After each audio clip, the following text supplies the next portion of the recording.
America ആവശ്യപ്പെട്ട ഒറ്റ ഡിമാൻഡേ ഉള്ളൂ. അതായത് പുറത്ത് വരുന്നത് ജെറുസലേം പോസ്റ്റിൻ്റെ അകത്ത് അതിൻ്റെ അകത്തൊരു ഇൻഡയറക്റ്റ് ആയിട്ട് വരുന്നുണ്ട്. അമേരിക്ക ആവശ്യപ്പെട്ട ഒറ്റ സംഭവമേ ഉള്ളൂ, ഇറാനിയൻ ഭരണകൂടം മാറണം. അതായത് മസൂദ് പെഷഷ്ഖാന് അവിടെ പ്രധാനമന്ത്രിയായിട്ടോ പ്രസിഡൻ്റായിട്ടോ തുടരാം.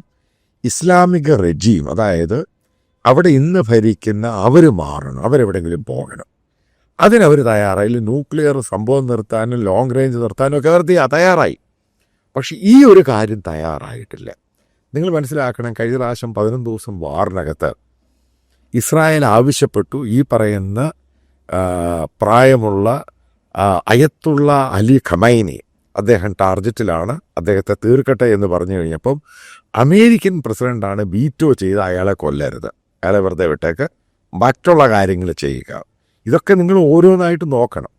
അതേസമയം അതേ വാർ തുടങ്ങി 3-ാമത്തെ ദിവസം, അതായത് നിങ്ങൾക്കറിയാവുന്ന വസ്തുതയാണ്, 3-ാമത്തെ 4-ാമത്തെ ദിവസം അവിടെ G7 മീറ്റിംഗ് നടക്കുകയാണ് കാനഡയിൽ. അമേരിക്കൻ പ്രസിഡന്റ് പെട്ടെന്ന് അവിടെ പങ്കെടുത്ത് മുഖം കാണിച്ചിട്ട് പെട്ടെന്ന് അയാൾ തിരിച്ചു പോവുകയാണ്. കാരണം ബങ്കർ ബസ്റ്റർ ബോംബ് ഇടുന്നതുമായി ബന്ധപ്പെട്ട് തീരുമാനമെടുക്കാൻ വേണ്ടി.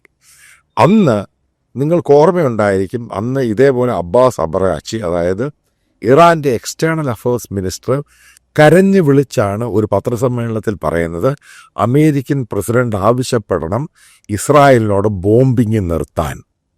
ഉണ്ടായ സംഭവമാണ്. ആവശ്യപ്പെടുന്ന ഈ സംഭവം അമേരിക്കൻ പ്രസിഡന്റ് തള്ളിക്കളഞ്ഞു. പിന്നീട് അത് ഈ ഇസ്രായേൽ എന്ന് പറയുന്ന രാജ്യം അവർ അച്ചീവ് ചെയ്തു. ശേഷം അമേരിക്ക കൊണ്ടുപോയി ഇവരുടെ പല താവളങ്ങളെ കൊണ്ട് ബോംബ് ചെയ്തു. പിന്നീട് തന്നെ ഈ പറയുന്ന ഇറാൻ ഈ ലോങ് റേഞ്ച് ബാലിസ്റ്റിക് മിസൈൽസ് സംഭവങ്ങൾ വീണ്ടും ഉണ്ടാക്കാൻ തുടങ്ങി. അതൊരു സൈഡിൽ നടക്കും. അതേപോലെ തന്നെ ന്യൂക്ലിയർ വെപ്പണുമായി ബന്ധപ്പെട്ട് എൻറിച്ച് യുറേനിയം, അതിൻ്റെ ആ സംഭവങ്ങൾ അമേരിക്ക പറഞ്ഞു ഇത് നിങ്ങൾ റഷ്യയുടെ കൊടുക്കണം. ഇതൊക്കെ പബ്ലിക്കിന് മുമ്പിൽ നടക്കുന്ന ടോക്സാണ്.